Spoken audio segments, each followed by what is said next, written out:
Hello, ഇന്ന് നമ്മൾ digital ഇലക്ട്രോണിക്സിൻ്റെ model 4 ആണ് ഡിസ്കസ് ചെയ്യുന്നത്. അപ്പോൾ എല്ലാവരും ഓണം വെക്കേഷൻ്റെ തിരക്കിലാണ്, എന്നാലും നമുക്ക് നമ്മുടെ പോർഷൻസ് പഠിക്കാനുണ്ടല്ലേ. അപ്പോൾ അതുകൊണ്ട് തന്നെ ഡിജിറ്റൽ ഇലക്ട്രോണിക്സിൻ്റെ കുറച്ച് ടോപ്പിക്സ് നമ്മൾ ഇതുപോലെ വീഡിയോ ക്ലാസ്സുകളായിട്ടാണ് ചെയ്യുന്നത്. അപ്പോൾ നിങ്ങൾക്ക് എന്ത് ഡൗട്ട് ഉണ്ടെങ്കിലും തൊട്ടടുത്ത ക്ലാസ്സിൽ, ഇത് ഓൺലൈൻ ആവട്ടെ അല്ലെങ്കിൽ ഓഫ്ലൈൻ ആവട്ടെ, നിങ്ങൾക്ക് ഡൗട്ട്സ് ചോദിക്കാം, നിങ്ങളുടെ ഡൗട്ട്സ് ക്ലിയർ ചെയ്യാം. അതുപോലെ തന്നെ നമ്മുടെ വാട്സപ്പ് ഗ്രൂപ്പിൽ എന്ത് ചെയ്യാം, നിങ്ങളുടെ ഡൗട്ട്സ് നിങ്ങൾക്ക് ചോദിക്കാം. പിന്നെ ഡിജിറ്റൽ ഇലക്ട്രോണിക്സിൻ്റെ മോഡൽ 4 മെയിനായിട്ട് നമ്മൾ പഠിക്കുന്നത് കോമ്പിനേഷണൽ സർക്യൂട്ട്സിനെ കുറിച്ചും അതുപോലെ സീക്വൻഷ്യൽ സർക്യൂട്ട്സിനെ കുറിച്ചാണ്. സോ ഫസ്റ്റ്, എന്താണ് ഒരു combinational circuit? What is A combinational logic circuits? നമുക്ക് നോക്കാം. Combinational logic circuits are digital circuits whose outputs depend only on the current inputs at any given time, not on past inputs or previous output states. അപ്പോൾ combinational logic circuits എന്ന് പറയുമ്പോൾ എന്താ, അതിൻ്റെ output എന്ന് പറയുന്നത് current input സ്റ്റേറ്റിനെ മാത്രമാണ് depend ചെയ്യുന്നത്, past ഇൻപുട്ടിനെ ഡിപ്പെൻഡ് ചെയ്യുന്നില്ല. അപ്പോൾ ഇതാണ് ഒരു ജനറലൈസ്ഡ് കോമ്പിനേഷണൽ സർക്യൂട്ടിൻ്റെ ഫിഗർ. അപ്പോൾ ഒരു കോമ്പിനേഷണൽ ലോജിക് സർക്യൂട്ട് എന്താണെന്ന് ചോദിച്ചു കഴിഞ്ഞാൽ ഈ ഡെഫിനിഷൻ എഴുതാം, അതുപോലെ തന്നെ ഈ ഫിഗറും വരയ്ക്കാം. എപ്പോഴും കോമ്പിനേഷണൽ ലോജിക് സർക്യൂട്ട് പഠിക്കുമ്പോൾ നമ്മൾ അതിനെ കമ്പയർ ചെയ്ത് പഠിക്കുന്നതായിരിക്കും സുഖം. അതായത് സീക്വൻഷ്യൽ സർക്യൂട്ട് എന്താണെന്നും കോമ്പിനേഷണൽ സർക്യൂട്ട് എന്താണെന്നും കമ്പയർ ചെയ്ത് പഠിക്കുമ്പോൾ കുറച്ചുകൂടി നമുക്ക് ഈസി ആയിരിക്കും.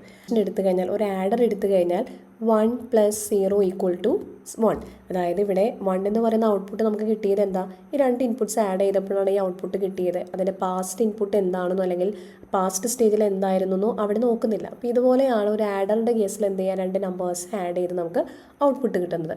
അതുപോലെ തന്നെ വേണമെങ്കിൽ നമുക്കൊരു കൗണ്ടറിൻ്റെ എക്സാമ്പിൾ എടുക്കാം. കൗണ്ടർ എന്ന് പറയുമ്പോൾ എന്താ, ഓരോ സ്റ്റെപ്പിലും ഇതിൽ ഇൻക്രിമെൻറ്റ് ചെയ്ത് കൗണ്ട് ചെയ്ത് പോകുന്നതാണ് കൗണ്ടേഴ്സ് എന്ന് പറയുന്നത്.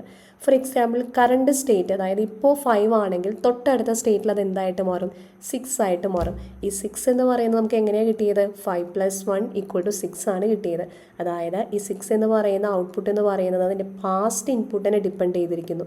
അതാണ് എന്തൊരു കൗണ്ടർ എന്ന് പറയുന്നത്. സോ നിങ്ങൾക്ക് എന്താണ് ഒരു കോമ്പിനേഷണൽ സർക്യൂട്ട് എന്നും സീക്വൻഷ്യൽ സർക്യൂട്ട് എന്നും മനസ്സിലായെന്ന് വിശ്വസിക്കുന്നു. അതായത് combinational circuit means its output depends only on the current input.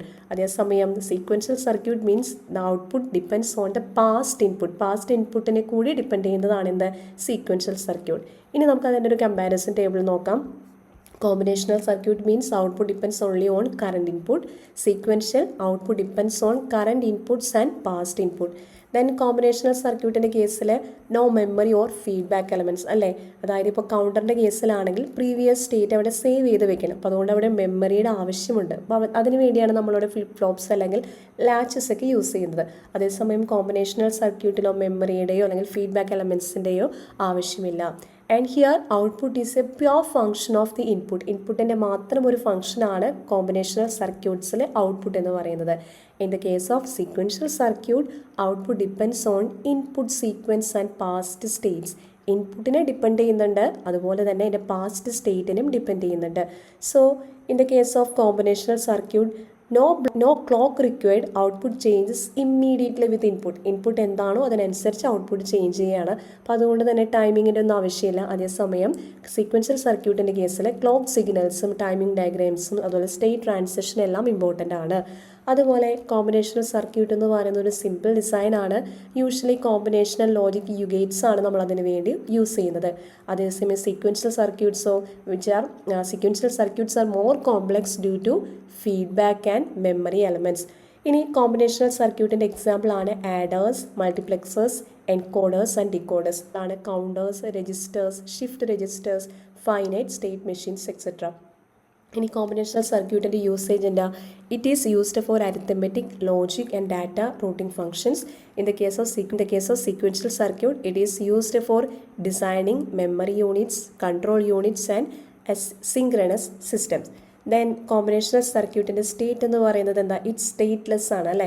അതായത് പ്രീവിയസ് സ്റ്റേറ്റിൻ്റെ വാല്യൂസ് ഒന്നും അവിടെ സേവ് ചെയ്ത് വെക്കേണ്ട ആവശ്യമില്ല. അപ്പോൾ അതുകൊണ്ട് സ്റ്റേറ്റ്ലെസ് ആണ്. അതേസമയം സീക്വൻഷ്യൽ സർക്യൂട്ട് എന്താ, സ്റ്റേറ്റ്ഫുൾ ആണ്. അതിന് ഓരോന്നും ഓരോ സ്റ്റേറ്റ് അവിടെ ഉണ്ട്. ഇൻട്രൊഡക്ഷൻ നിങ്ങൾക്ക് മനസ്സിലായെന്ന് വിശ്വസിക്കുന്നു. എന്താണ് കോമ്പിനേഷണൽ ലോജിക് സർക്യൂട്ട്സും അതുപോലെ എന്താണ് സീക്വൻഷ്യൽ സർക്യൂട്ട്സ് എന്നും. പിന്നെ ഇതൊക്കെയാണ് കോമ്പിനേഷണൽ സർക്യൂട്ടിൻ്റെ കീ ക്യാരക്ടറിസ്റ്റിക്സ് ആണ് ഇവിടെ പറഞ്ഞിരിക്കുന്നത്. നമ്മൾ നേരത്തെ ഡിസ്കസ് ചെയ്ത സെയിം പോയിന്റ്സ് തന്നെയാണ് ഇവിടെ വന്നിരിക്കുന്നത്. ഇനി അതിൻ്റെ എക്സാമ്പിൾസ് ആണ് adders and subtractors, then multiplexers and demultiplexers, encoders and decoders, then magnitude comparators. ഇപ്പോൾ ഈ ഒരു ചാപ്റ്ററിൽ ഫസ്റ്റ് പാർട്ടിൽ കോമ്പിനേഷണൽ ലോജിക് സർക്യൂട്ടും അതുപോലെ തന്നെ അതിൻ്റെ എക്സാമ്പിൾസും ആണ് നമ്മൾ ഡീറ്റെയിൽ ആയിട്ട് പഠിക്കാൻ പോകുന്നത്. സെക്കൻഡ് പാർട്ടിലായിരിക്കും സീക്വൻഷ്യൽ ലോജിക് സർക്യൂട്ട്സിനെ കുറിച്ച് നമ്മൾ ഡിസ്കസ് ചെയ്യുന്നത്. അപ്പോൾ നിങ്ങൾക്ക് അതിൻ്റെ ഇൻട്രൊഡക്ഷൻ ക്ലിയർ ആയെന്ന് വിശ്വസിക്കുന്നു.